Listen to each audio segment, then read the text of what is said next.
welcome to the internal lecture in cultural geography. My name is Anna Schlier and I work at the research group of cultural geography, and it's an honor to introduce my colleague, Javier Velázquez. Just first of all, I wanted to, I also put it on the door, but I wanted to give a very quick content warning.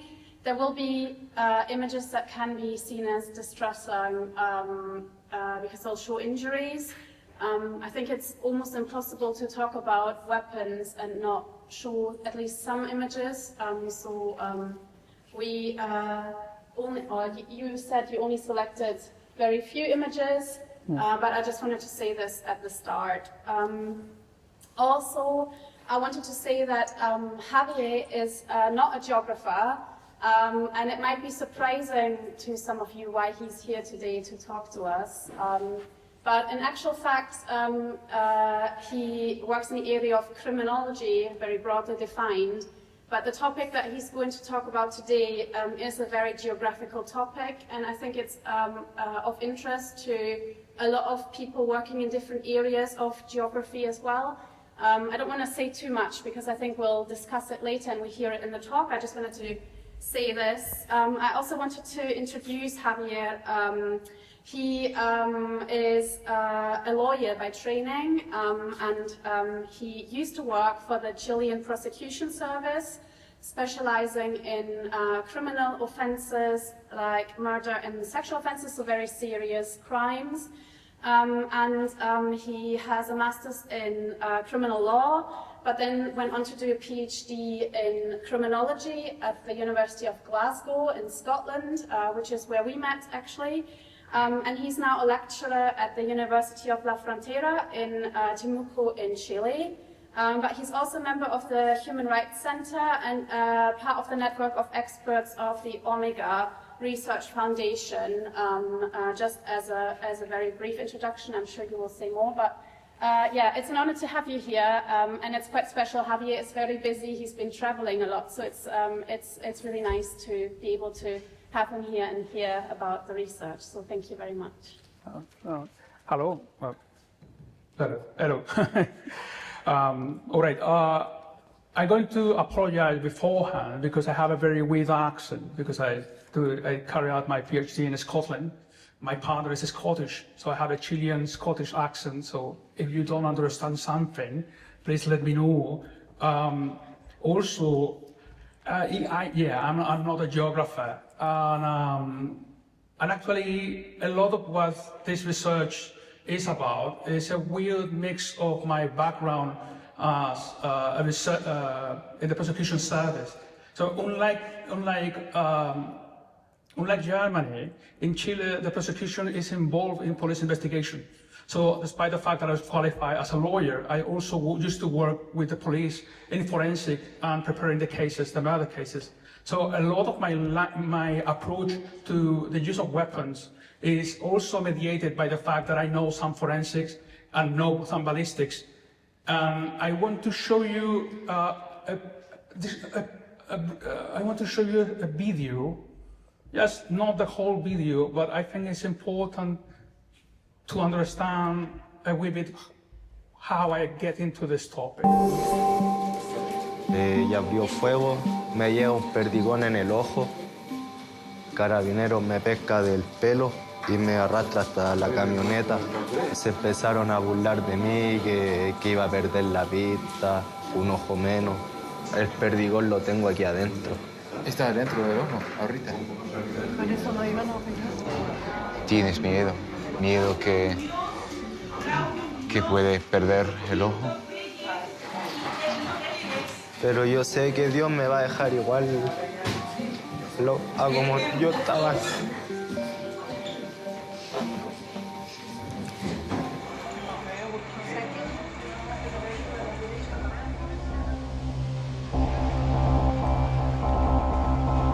Since mid-October, this has been the scene on the streets of Santiago, Chile. Protesters say they're fed up with growing inequality. Most come out in peace, but they're met with force, and the situation quickly escalates. Chile is supposed to be one of Latin America's more stable democracies, a model for success since the country's dictatorship ended in 1990. But this brutal crackdown suggests the security tactics haven't changed all that much. Police have fired pellets and rubber bullets. These rounds are often shot at close range, hitting people where they can do maximum damage, the eyes. More than 180 protesters have been partly blinded, and the numbers continue to rise. Pero yo lo miré a él que me apuntaba a la cara. Él estaba en esta posición. I follow Carlos Puebla into the eye trauma unit of a public hospital. The waiting room is full of people who tell me a similar story. ¿Cuál fue la distancia entre Fue 15 metros, tiene que haber sido la distancia que me dispararon. Apuntaron a tu cara? Apuntaron directamente a tu cara y te disparan. Que se supone que los perdigones se tiran para hacer asusto bajo el suelo y los tiran al aire. Él la levantó y me disparó y después bajó. Y él me vio que yo me di vuelta con el impacto y me volvió a disparar otro acá, me remató. Como cuando uno tira una piedra dentro de un agua y vibra el agua, me pasó tal cual en el ojo. Me da una pena gigante. Porque uno va a manifestar, uno va a protestar por los hijos, no por esto. I'm back with Carlos Puebla. Dr. Carmen Torres, who removed his eye several days ago, tries to insert an implant. Abre. Sí, sale. ¿Te sientes bien? Sí. ¿Estás bien? Estoy mareado. Estás mareado, se va a desmayar. But the pain is too intense. ¿Puede ayudarme? Es una forma de goma redonda de más o menos 6-7 milímetros de radio, no sé, diámetro. Pero un balín que es menor al tamaño de la pupila genera un impacto tremendo y más encima es como si el globo ocular se abriera como una flor. Es un daño que nos ha dado bastantes problemas, especialmente en la reparación.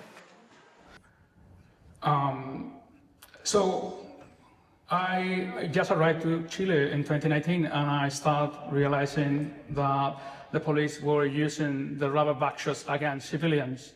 And because of my background in the prosecution service, I realized that this was a serious thing that should not be done. And with a lot of lawyers, we start going to the court to actually seek a warrant to stop police keep using the rubber backshots.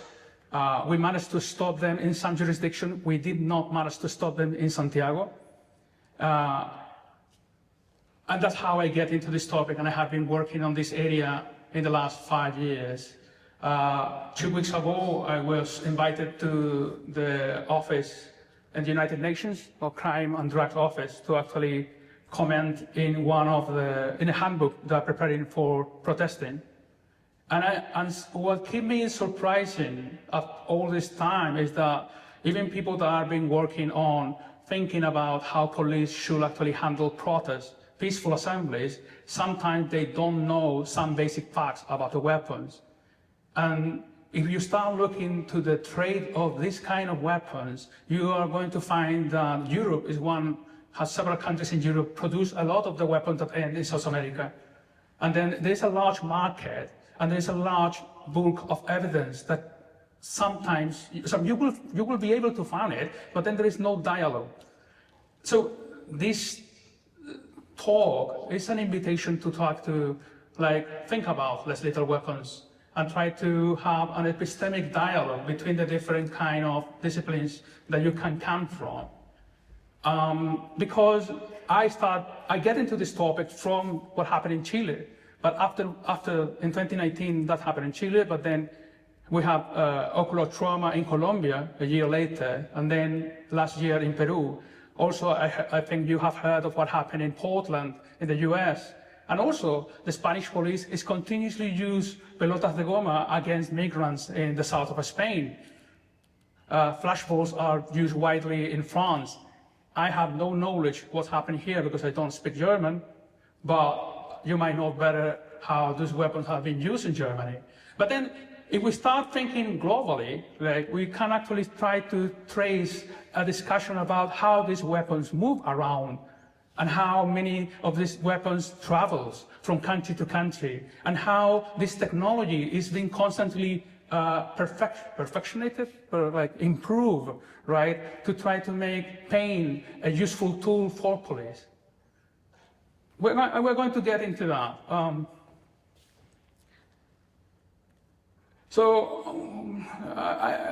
Probably some of you have read Gregor Chamayou's Theory of the Drone book. And I think it's a very interesting way to start thinking critically about the weapon. However, Gregor Chamayou's approach to the problem of warfare weapon, and specifically the drone, right? But I think it's a critical aspect. It's a critical point what he makes here. Like, what is important is not so much grasp how the actual device works, but rather to discover the implication of how it works for the action that it implements. Because the weapons change the way police act.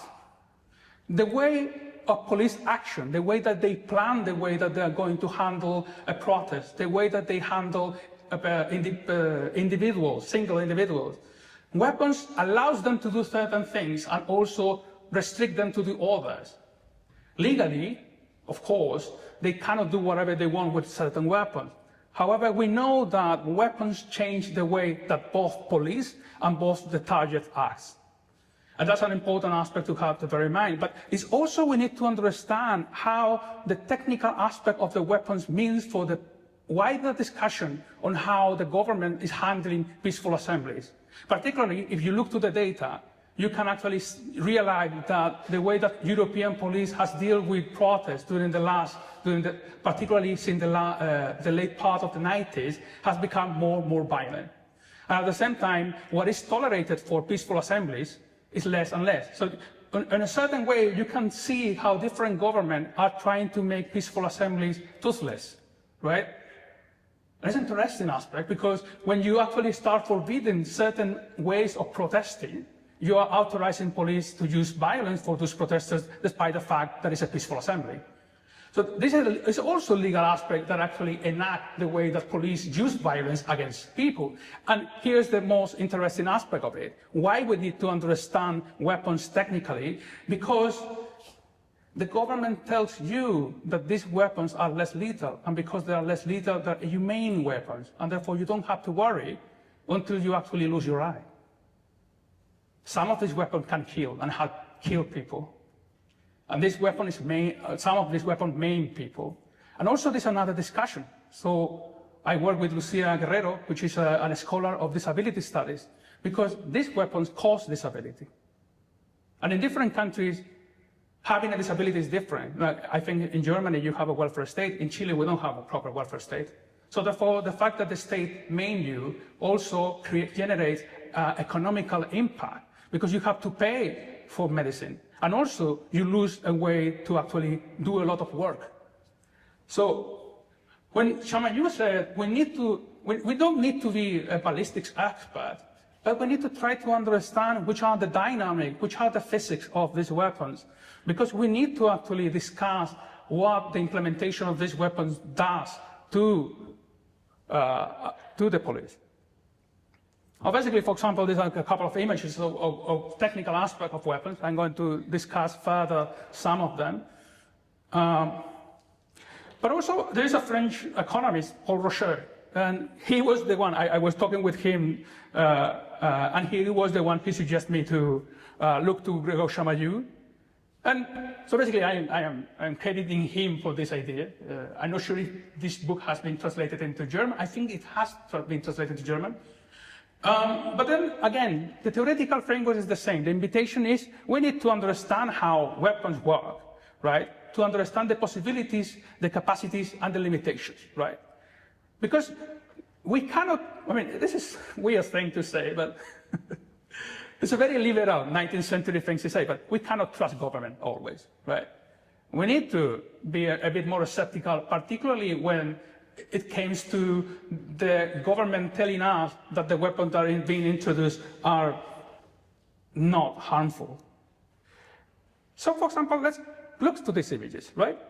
Different equipment, different approaches, different planifications.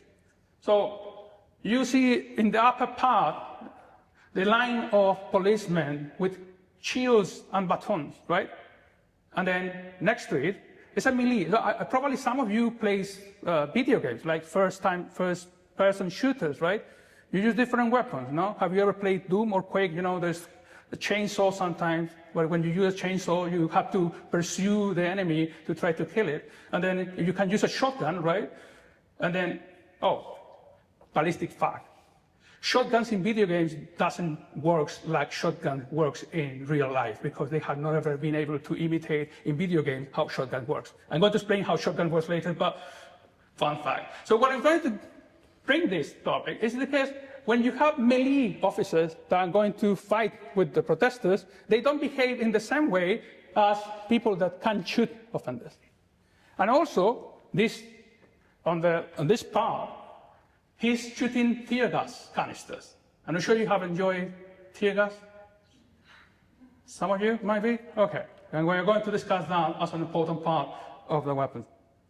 What I'm going to show you here is that the fact that the weapons selected and chosen by police change the way that they act, particularly in protests. Also, this is another invitation to think spatially. This is a work have been carried out by forensic architecture. So basically, they try to trace how many tear gases had been used at the same time and which was the impact of the tear gas in the landscape. I'm going to explain this in a couple of minutes, but remember this: tear gas are not gases. Normally, are powders.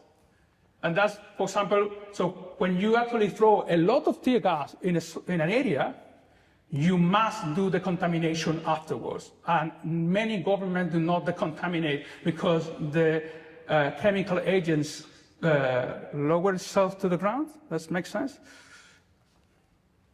So there are several questions here that I want to discuss. So basically, from a legal perspective, what I want to clarify from the beginning is that, and going back to Benjamin, right, the law is violent. We cannot pretend that law is not violent because the law requires you to do certain things. And if you don't comply with the law, sometimes you're going to be punished. And punishment sometimes is exerted by violence. So we cannot, the motto of Chile is like, por la razón o por la fuerza. Right? So it means in Chile we recognize that we do it on the right, o sea, por las buenas o por las malas, on the good ways or the bad ways. So you obey me, you comply, or I have to use force, right? But then that's the beginning of the use of force. And all states recognize the fact that sometimes they have to enforce the law, they force authority. And protesting is one of the basically critical moments when the government seems to feel threatened on their authority, and they try to authorize the use of force.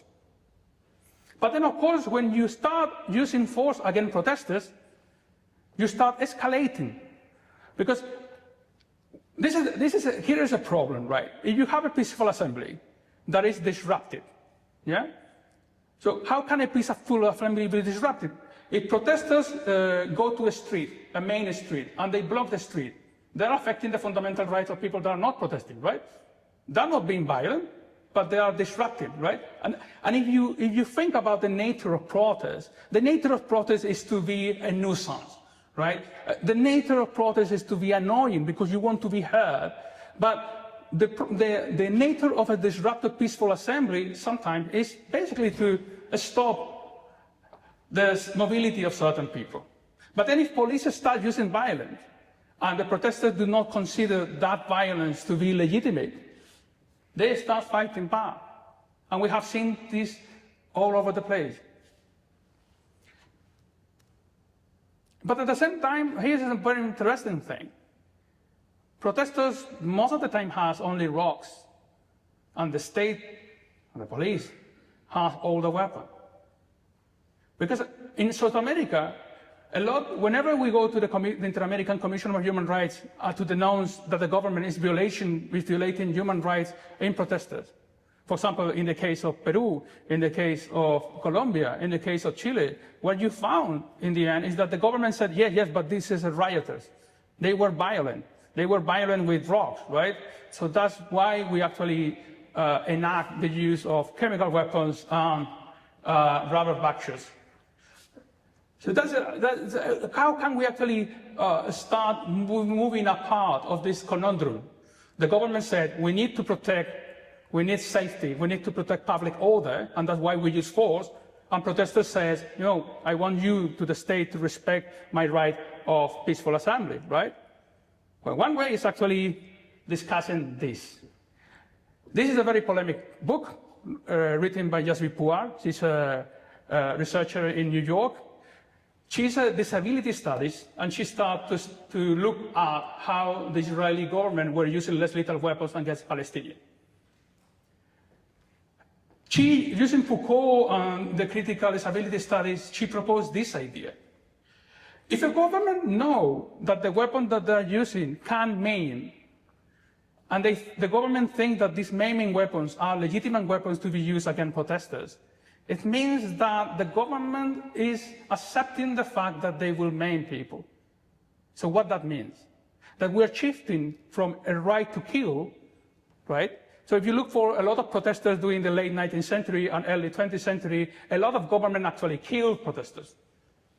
Like a year ago in Bolivia, you know, the Bolivian government deployed gunfires against indigenous population. They kill a lot of people, right? But then in modern protests, modern government cannot kill, but they can maim, right? So this means that the government are actually enacting a right to maim rather than a right to kill, which means that the government are actually accepting the chance of maiming civilians. And maiming is a debilitation. You maim someone, you debilitate this group. So therefore, maiming and producing long-term injuries is actually a way to actually weaken those groups. I'm not saying that I agree completely what Puar says here, but it's important to actually think about what this means.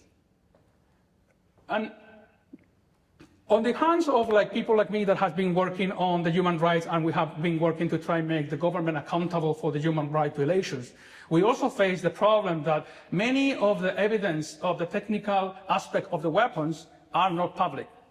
They're secret. And because they are secret, it's harder to make accountable to the government.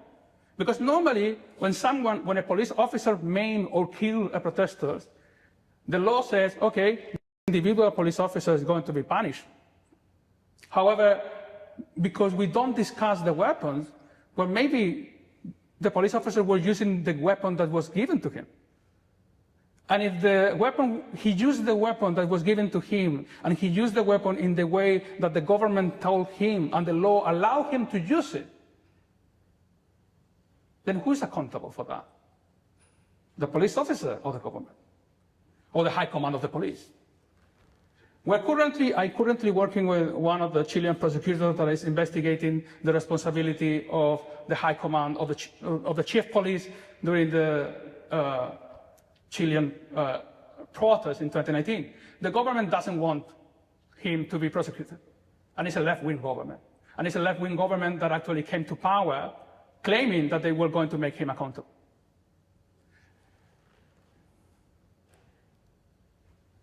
From the criminological aspect, we are going theoretically discussing. Let's go for the criminological aspect. In criminology, a long time ago, during the 70s, they discovered this called weapon effect. The weapon effect means that the behavior of police, the behavior of the person that are being targeted by police change when they show a weapon. Recently, in 2018, a research by Cambridge showed that these weapon effects also appear when police were using taser. Even the fact of showing the taser make target more violent. So there's something about how we behave differently when we see weapons. And it also shows that we can actually, there is something here that goes beyond theoretical problematization of the weapons. Sorry. Okay, so what are we talking about? So what are non-lethal, less lethal weapons? Originally, if you look back to the literature of the last 50 years, which I had done, maybe you don't have to do it, but I did it. This weapon has been labeled non-lethal, less than lethal, soft kill, pre-lethal, sublethal, and worse than lethal. And you know what is fascinating of this name? That is a relative name. How come? Well, when you said that something is less lethal, what is the lethal standard? Right? But then you are saying that they are, they kill sometimes, but they'll kill less than firearms, right? But then you are not analyzing the harm on their own, right? But which are the design aspect of this? Because like when people went to the manufacturers of weapons and tell, you know what, I need a non-lethal weapon, right? They were this, I'm a manufacturer, and they told me that they need a non-lethal weapon. That makes no sense for the manufacturer of weapon. You understand? It's like when I look to lethal weapons, my goal as a designer of a weapon is killing in the most efficient way and cheap way, and sometimes in the more painful way. It depends on which kind of weapon I'm designing, right? But when I tell the manufacturer I need a non-lethal weapon, that's not a design goal. What is a design goal? I need a non-lethal weapon that can incapacitate. Who? People or group of people? That's one goal. Second goal, I need a weapon that is not lethal, but it can produce a lot of pain to individuals or groups of individuals. Do you understand what I'm going through? And pain? Yeah, I'm going to try to explain you this idea of pain complaints later on. So, what is interesting, like I found this document of the US in 1972, because this started long before. Like the design of less lethal weapons started just after First World War I, right? When they decided to ban chemical agents. Because all these companies that were happy developing mustard gas, suddenly they could not sell mustard gas anymore. So what they start doing? Okay, let's do something that is not lethal, right? And you know what happened? That right now, because of the Chemical Weapons Convention, governments cannot use tear gas against each other in war. But of course they can use it against protesters, right? You know this thing. This is an interesting aspect of, but this is part of the market because there's a lot of a capitalistic aspect of weapon design, the market of design, and how we can improve weapons. But the interesting aspect of this is that these weapons, by the 70s, they are not intended to kill or create permanent injury. So this is like the idea. This is the goal. This is the design goal, right? And this is what the government tells us. Oh, we got new lethal weapons. Don't worry, they are not lethal. They are not intended to kill you. But that's not facts. In 2020, the United Nations released these guidelines, and I think this is a very good definition. I want to highlight this idea. These weapons are designed. But this is an important aspect to understand for a further problem later. They are designed to not kill. But you know what? You know, a lot of things that have been not designed to kill can kill, right? Like cigarettes. And they have a lower risk of causing death or serious injury than firearms. Okay, so less lethal ammunition may be fired from conventional firearms. Fine. Weapons designed for is a relative term of reduced lethality and is intended for use in people. So what we have here in this large family of less lethal weapons, we have chemical agents, we have dispersal, we have taser, we have water cannon, we have kinetic impact energy, we have batons, we have a large family. So different weapons has different kind of lethality, or different weapons can be harmful in different ways.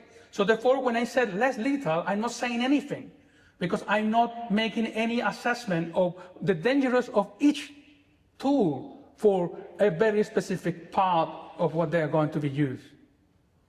But, of course, the government says that it's a nice thing to use non-lethal, right? And actually, if you can trace back, because in the 70s, if you go to the United Nations discussions, there was a very interesting saying, you know what? in the 70s, we were trying to stop government use lethal weapons against protesters.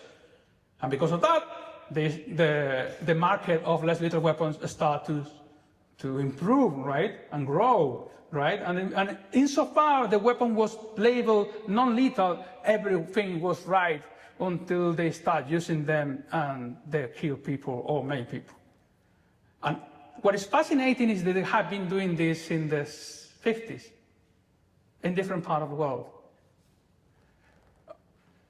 So, but there's only, in Vienna, when I was commenting this handbook of protesting, I was invited, I was the Latin American little guy there, but there was police officers, right? And there was a Spanish police officer, and we started talking about the pelota de goma, which is the ammunition that they use in Spain right now. And he was telling me how humanitarian was that ammunition.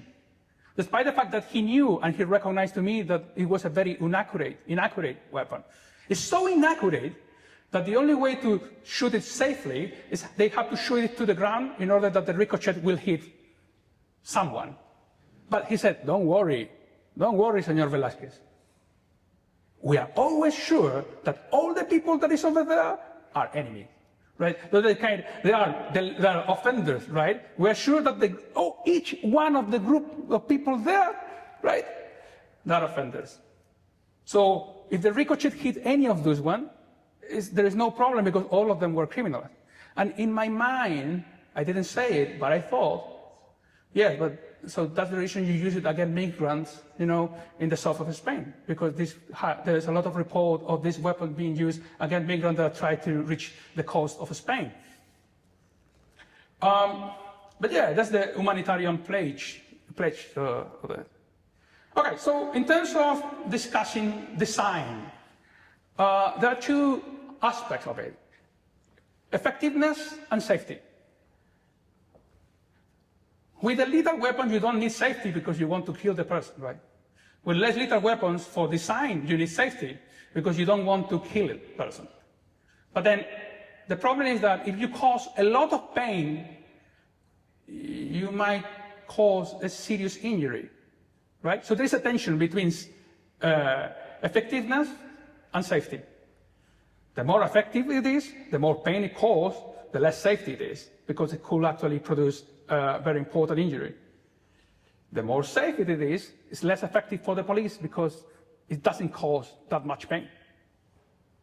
This tension in design has led designers to do lovely things. Have you ever heard about pepper spray?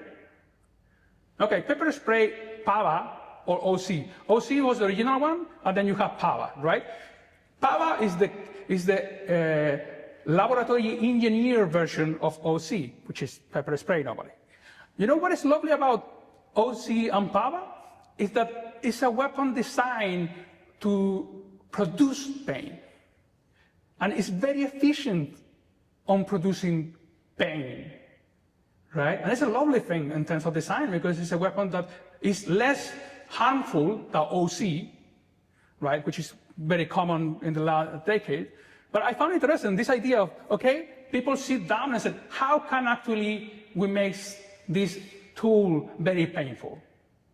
And why police need for this tool to be very painful? Because if you produce pain to someone, right, you try to ensure that this person is going to comply with what you're saying.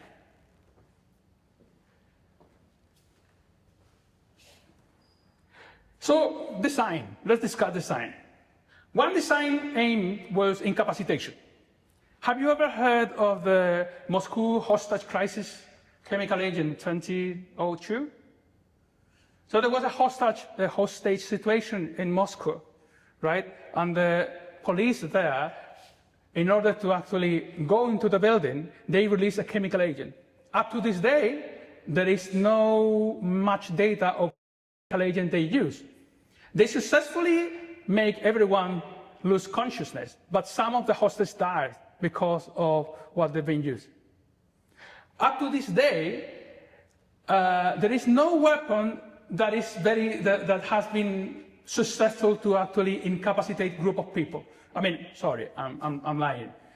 There are weapons that are actually successful, being able to incapacitate a group of people, but they're too dangerous. Have you heard about nerve agents? So there are a lot of chemical agents that actually are good for incapacitating a group of people, but all of them are very dangerous to be used against civilians. So to a certain extent, this effort has not been successful. However, the designers changed the chief, and they changed and said, okay, instead of incapacitate groups of people, let's incapacitate individual people. And that's where taser comes from. Right? Taser is an interesting weapon because it emerged from this idea of shifting the design of incapacitate group of people to incapacitate individual people. However, I'm not sure you know this, but if you give someone repeated charges of electricity using the taser, you can kill that person. Actually, 2021 protests in Colombia started because the police tasered until they killed a lawyer. On the other hand, we have the second design, which is pain compliance. Pain compliance was something invented in the US to physically constrain people, right? So pain compliance was something that was invented by police and also by medical equipment. They have to deal with people that have mental health issues and were violent. So how this worked? Originally, they tried to make a show, or they tried to make, how do you call it when you bend your arm? Well, there were physical ways to actually produce pain into someone and produce so much pain that these people will stop being violent, right? So I think you might remember what happened in the US when a police officer stopped someone and they put their knee behind the neck. That's pain compliant. Okay? But pain compliant as a concept was translated into weapons. So because they realized that it was too dangerous to create incapacitated weapons, they're actually saying, okay, you know what? We're going to design weapons that are good to produce pain. And the more pain they produce, we can ensure that we can actually force people to do whatever we want as the police. So, for example, tear gas, OC, is a pain-compliant weapon. It produces a lot of problems to people that actually breathe it, but if you can run away, you will not have any permanent damage, right? Also, they developed multiple kinetic impact projectiles, which is basically the ammunition that had been used in Chile, Argentina, Bolivia, and even Colombia. And I'm going to explain why those weapons should be banned. On the other hand, we have pain compliance of individuals, right, when the normal ones, the kinetic impact projectile, which is the kind of ammunition that have been used in the UK, in Ireland, in Spain, in France. I'm not sure if they use it here, maybe, maybe not.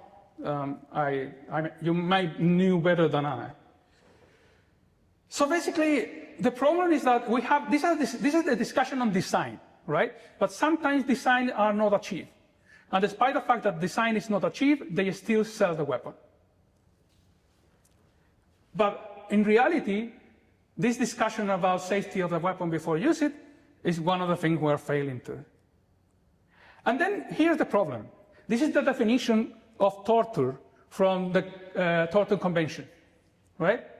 Because if the government starts causing pain and try to make people to comply with the orders using pain, there is a short line between legal pain compliance and inhuman and cruel treatment or torture.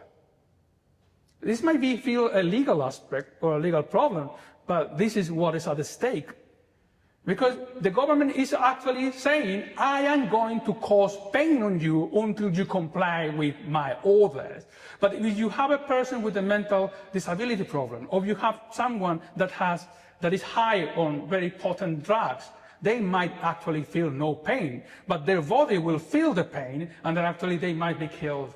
And at the same time, we are having the opposite problem, that government is introducing a lot of weapons against protesters and civilians that cause disproportionate pain or disproportionate harm to these people.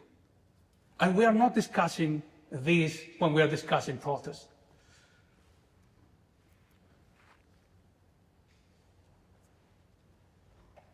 Yes. Okay. So, Niels Mercer, which was the former rapporteur on torture, they start problematizing this problem, right? They have already started saying, well, you know what? If we the deliberate instrumentalization of pain or suffering inflicted on a powerless person as a vehicle for achieving a particular purpose can be torture, right? In Chile, I have a project funded by the United Nations Fund on Torture Prevention, and we're working with the Chilean mechanism of torture prevention to actually ensure how they can actually monitor weapons used by prison services. And in the first meeting that we had with them, the prison services recognized to us that they use tear gas in closed quarters. And they throw the tear gas in a cell, they close the door, they wait 5 minutes, and after that they open the door so the people can actually run away. Also, for example, if there is a protest and the people are being arrested and being seated down on the street, and the police start using pepper spray to people that are being arrested, that should also be considered a problem.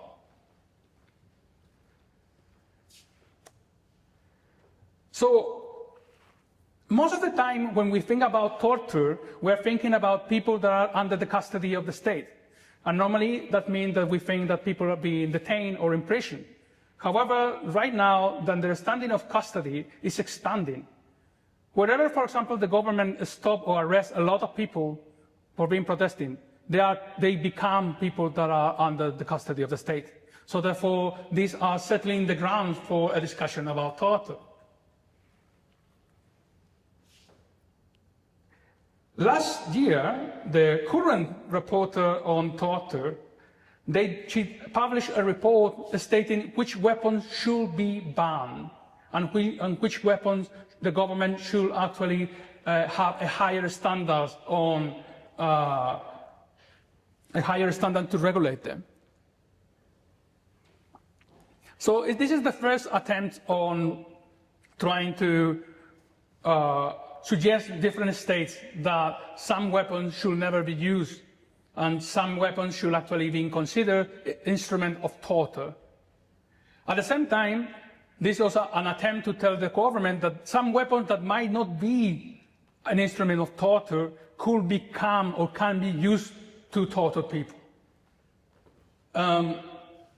even in extracustodial settings. So basically, what is interesting to me is that these two weapons are being currently used in South America. On the left hand, on the right hand, you have a kinetic impact projectile, which is you normally know here as a rubber bullet. Okay, but this is not rubber bullet, this is a rubber buckshot. So you can see the ammunition contains 3 projectiles. On the right side, this is called baton. It's basically a weapon that can fire a lot of several projectiles at the same time. I'm going to explain later on why these weapons should be banned and why are they very important. Also,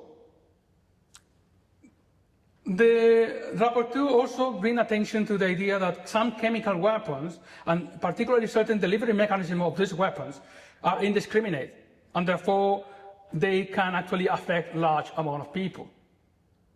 So, okay, that's legal part, theoretical part. Sorry for bothering with you, but that's part important to understand what we're going to discuss. Let's discuss weapons. So basically, riot control agents or chemical agents used by police, normally they're called gases, but none of them are gaseous at the room temperature. So basically, they are all kind of powders, to say it most simply. The most commonly used chemicals are the CN or the CS. The CN is normally being retired by police by now because they discovered that it produces cancer, and the chemical burns that they can produce are very harmful. So most of the countries right now are using at least CS. But then, of course, have you ever discussed about what is tear gas? I'm not sure, the one that have experienced like tear gases, have you ever heard like, oh, let's discuss the chemical compound that they are throwing to us? And it's important because you need to know what, you know, it's kind of, we take for granted that police know what they're doing. But sometimes they don't, or sometimes they do and they don't care, right? Because, for example, I'm not sure if in Germany there is a decontamination procedure after using tear gas. In Chile, for example, there were several cases of people walking their dogs after a protest, the dog licking a tree or a leaf, and they died. Yeah, why? Because the powders remained in the ground. In Temuco, in the place where I live, a lot of people decided to protest next to the hospital. I know, but that's, I know, you know, many cities have different protesting points. In Temuco, it's next to the hospital. Don't ask me why. And the thing is that the police start using a lot of tear gas. The problem is that the hospital use underground water, I don't know how you say it. So there's some water coming from the underground, subterranean, I don't know how to say in English, but I think you get the idea. So the problem is that because the powder start getting into the soil, there was the risk that the underground water reserves will get contaminated by the powders of the tear gas. And no one cares because no one knew of these things. We don't discuss this problem. Also, the new ones that have been becoming very popular is oleoresin capsicum, which OC, and PAVA is the specific, more scientific engineering about that. So this is a tear gas grenade, right? So you have like the YMCA smoke. So basically, the way to deliver the chemical agent is through a cloud of smoke, right?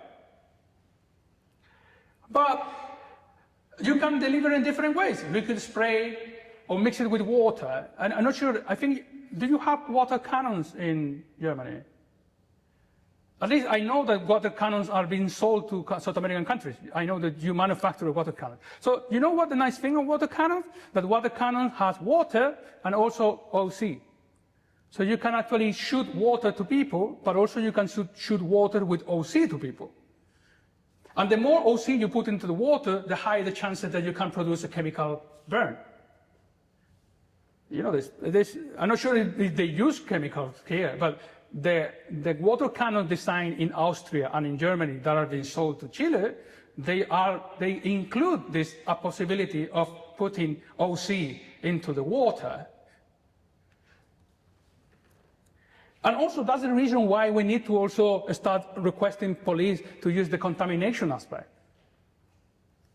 So for example, what are the risks? Okay, you know, all the tear gases, because of the name say it, they produce lacrimation. Okay, blepharospasm, pain or burning, conjunctival injection. OC doesn't produce an edema, which is nice, photophobia, corneal abrasion, impaired vision. CS and CN flow to the eye could actually produce long-term eyesight injury. OC flow directly to the eye has lesser chance to produce permanent damage in the eye. But they can produce other problems: pain and burning, short of breath, increased secretion, congestion, coughing, throat irritation, wheezing, irregular respiration. And of course, if you cannot escape or if you are exposed to a large concentration of CS, you can die.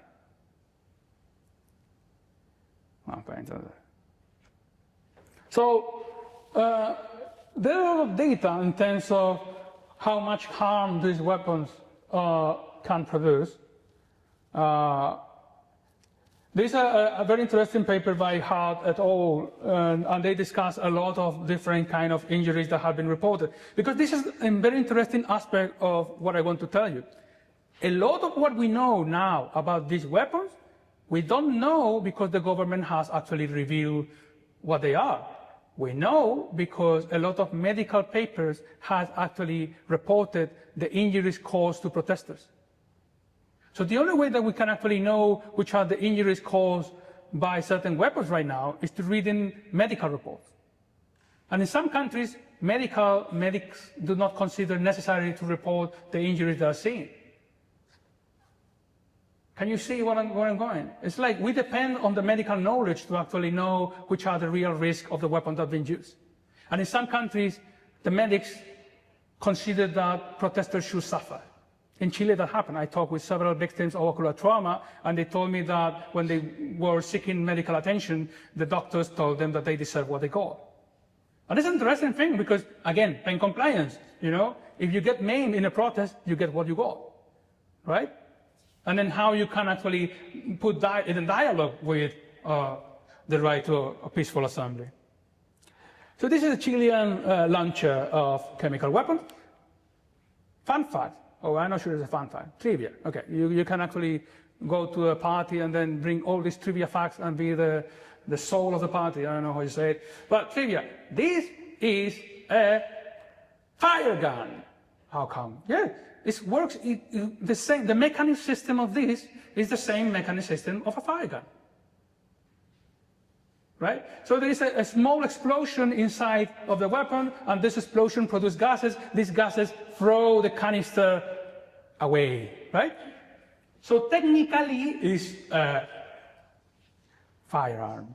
That's why it looks like a firearm. But then the manufacturer and the police said, you should not aim directly to anyone, right? So how this works? I shoot to the sky, and therefore physics make the canister to go slower, and then when they fall, it should not kill anyone, right? And that's how it works, right? That's how it should be shot, right? There's several already shooting canisters. But then Chilean police like to do this, right? They shoot directly to the body. This is a tear gas canister shot to the head of the person. And this is a famous case. This victim she was shot. She was going to her work in the evening, right? And there was a protest near where she needed to take the bus. And police started shooting tear gas canisters toward where she was. And one of the policemen, instead of shooting up, it shot in 90 degrees.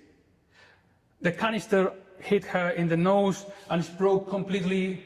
He broke the nose, he broke the frontal part and the cranium. She lost both her eyesight, she lost her ability to smell. She has become now a senator for the Chilean parliament. She has been a lot of campaigning. The police officer was convicted, I think last year, but the right wing said that she's not blind, despite the fact that the evidence say it. And again, we don't discuss this. And you know what? The evidence, the little evidence that we have is that when we managed to make police stop using rubber buckshot, and I'm going to explain this later on, they start using this, they start shooting this canister to the body. Chile is not the only case. You can find cases worldwide. But that's why I'm telling you, this is not a Chilean thing. This is a technical aspect. If you ever shoot someone in 90 degrees, you can produce this, or you can kill someone. Oh, so this is, a lot of people start collecting this chemical, right? They were shot by the police, it was evident. Now, this is a study that forensic architecture did. Using several videos of a day of protest, they tried to calculate the amount of OC that was released in a very specific area, right? And they tried to see how much OC was deployed. This is an interesting way when you can actually think about the space and how actually the space gets involved in the use of weapons. Because people think that it's gases, right? And if it's a gas, then the wind is going to cut it out. But they are not. They're going to remain there. This is another research that they did with Poland. And they try mapping, they start mapping where the tear gases were seen, and then they try to calculate it, how much tear gas was released in the place. You know what is interesting about this? Is that most of protests happens in cities. So therefore, all these buildings there, a lot of people live there. And you're not only releasing tear gas to the protesters or to the streets, they get into your houses. And no one bats an eye about that. You see, these are the different kind of, you can actually trace and think space, and think what is going on in the way that the government is deploying the weapons. during the riots in Temuco, a group of archaeologists, students, start mapping the canisters of tear gas, the shells of the ammunitions, and they start making a map day after day after day. This helps us to see, for example, how the police were evolving and how many weapons were using every day. As you can see, this gray area in the middle is the square. The huge square next to it is a hospital. And you can see that in this part, which seems to be like a building, there is a lot of tear gas canisters. I explain you the reason. In that area, the medical students were helping protesters that are being injured.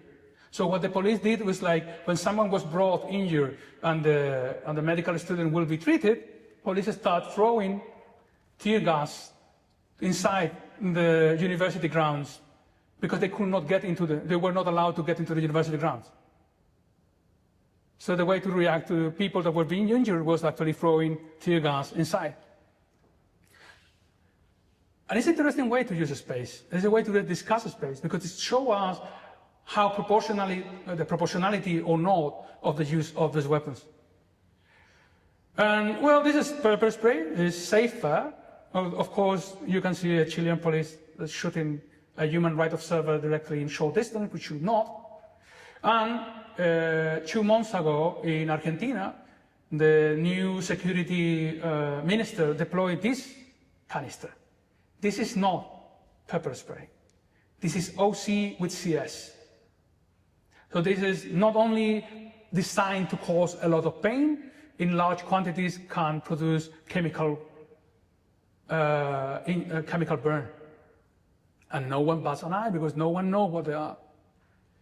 Finally, just to close this discussion on chemical weapons, as I told you, we have the Chemical Weapons Convention, right? The Chemical Weapons Convention banned the use of these weapons on the use of for the war, but then they allow it to be used against civilians. However, commenters to the convention warns that an excessive use of these weapons can actually breach the convention.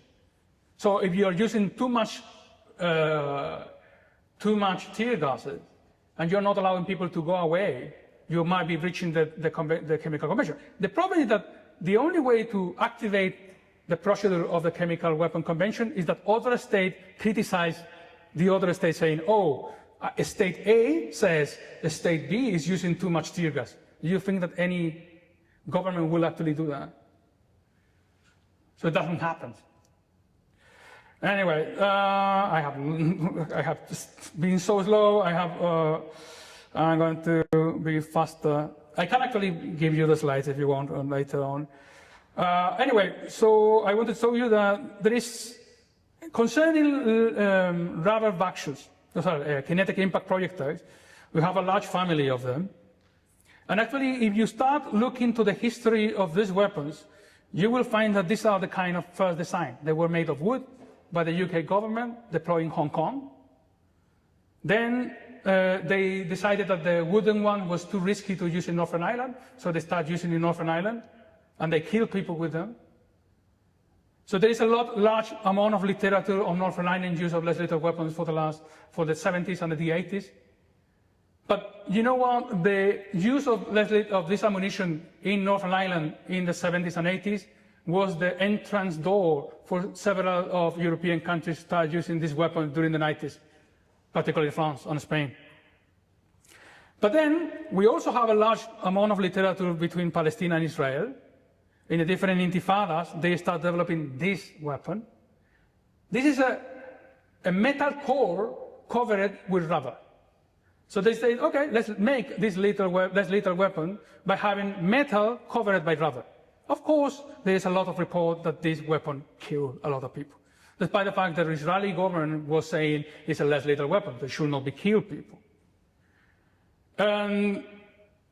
Also, in Jammu, in Kashmir and India, they start using beer shots, which is on metal pellets that were less lethal. And of course, as you see, short distance, They actually get into the skull of a lot of people, and they produce a lot of ocular trauma. So again, we find that these weapons are being used and developed, and they're improved, and they are marketed, and they're being sold time after time again. And we have a lot of medical reports. And sometimes you can see that the eye is becoming suddenly, like being losing the sight of an eye is becoming a symbol of protest in several places. Not only in South America, but in Africa, in Hong Kong, in the last protest in Hong Kong, the house that happened, in the US. But we're not discussing this enough. We know that it can produce injuries. We know they can kill. This is a Spanish report. These are some cases from France, Chile, United States, Colombia. This is the Spanish one. This is the French one. So what happened in Chile, basically, they use this ammunition. It seems to be small. It seems to be not as threatening as the big one, ammunition, but that's a problem. Because they are small, they get inside of your eye immediately. And for you to understand this is how shotguns works. You have different projectiles in the ammunition. So every time that you release the ammunition, several projectiles flew over through the air, right? So at short distance, this ammunition can kill. At any distance, it can produce ocular trauma. Chilean government knew this from 2012 and decided to deploy it anyway. And then suddenly, sorry, we're going fast. And suddenly, between 6 weeks of the constant use of these weapons in Santiago, they managed to blind around 80 people of at least one eye. In 6 weeks of using this in some protests, they caused around at least 100. This is a conservative number. The higher number go up to 400, but this only covers people that were attended in Santiago. But then think about it, 6 weeks, and they managed to produce ocular trauma in more than 180 people. And despite the fact that we went to court, we got all this evidence, and we actually proved that they knew what they're doing, they did not stop. Only when the government forced police to stop using this, the ocular trauma start to get lower, but then we have cases of tear gas canisters shot to the body of the people. So I'm not going to spend too much on this, but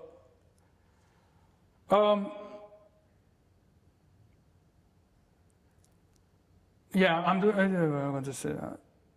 So what I'm going to go back to it, because I think it's maybe more useful to you, is to think as coming back to the idea of a space, knowledge production in the context of a protest. Right now, because there's this idea of activism. I am activist. I don't see myself an activist because I try to go through the data. I try to say what the ballistics and the medical information show us, and then I try to prove, to tell the government what is wrong, what should be done, and what should be not done, right? Maybe I'm an activist, I don't know. What I wanted to tell you is that if you approach to the problem and you start producing data is very useful to discuss this topic because no one is discussing this topic. And South America is not a safe thing. I mean, it's not a safe kind of line of work to be doing this kind of research, particularly when there is a lot of, there's a very strong right wing that is supporting the use of lethal weapons against protesters. But the point of this is to tell you, we are not producing enough data. We are not discussing the technical implications. We are actually seeing people being maimed, being injured, but we are not discussing. We need to discuss more, and we need an interdisciplinary discussion. I'm a lawyer, I'm a criminologist, right? I have a ballistic background, but I'm not able to do space mapping. But this is important because you can actually start problematizing how the way that police behave in a protest can be shown in a map. And if you reunite enough maps of them, you can actually show how it's evolved. And this might help some cases where to make accountable to the state.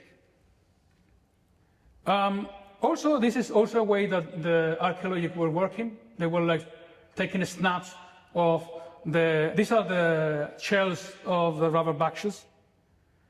And it's also an interesting discussion about how you can actually use data and the production of knowledge as a way to actually report problems that are being happening right now. Doesn't make me an activist, doesn't make me, a proper researcher. I don't know. Like last year, I spent a year as a consultant for the Chilean government to try to suggest them how to change the protocols of less lethal weapons.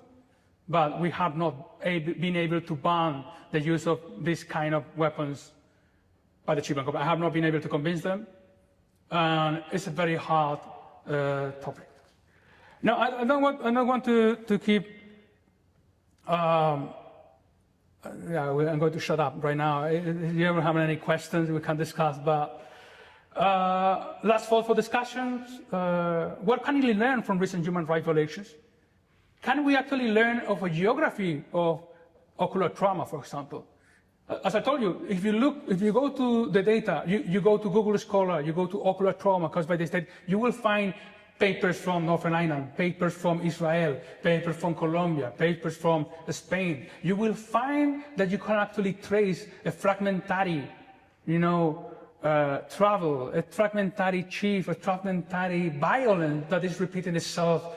And what is common to all these countries is that they're using similar weapons. And the fact that we are not discussing these weapons because to the main audience, when they told you less lethal, it's like, okay, it's less lethal, it's acceptable. And then also, and finally, it's like, we need to discuss each other, like criminologists, geographers, medics. We need to start having a discussion about this. Because protest doesn't only happen in South American countries. Protest can happen here, and actually the way that police react to that, well, we need to actually problematize that, and we can do that. We can problematize the use of a pace. We can problematize the way that the police develop tactics to actually use a space and control space. And the invitation is actually to say, okay, let's think how problematizing weapons can actually give us a tool for trying to avoid human rights violations. Thank you very much.